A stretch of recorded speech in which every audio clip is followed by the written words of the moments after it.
రాష్ట్ర ఆర్థిక ఇబ్బందుల దృష్ట్యా అంగన్వాడీల జీతాల పెంపు హామీపై కొంత సమయం అవసరమని మంత్రి సంధ్యారాణి అన్నారు. అంగన్వాడీలు పెట్టిన 10 డిమాండ్లలో ప్రభుత్వం 9 నెరవేర్చినట్లు ఆమె వివరించారు. అంగన్వాడీ నేతలతో మంత్రి సంధ్యారాణి సచివాలయంలో చర్చించారు. చర్చలకు కొన్ని గ్రూపులు సానుకూలంగా స్పందించగా తక్షణమే జీతాలు పెంచాలని ఇంకొన్ని గ్రూపులు డిమాండ్ చేశాయి.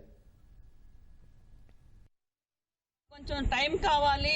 వేతనాల విషయం మేము తప్పకుండా మీ పట్ల సానుకూలంగా ఉన్నాము, ముఖ్యమంత్రి గారితో మాట్లాడి ప్రకటిస్తాము అని చెప్పేసి తెలియజేశారు.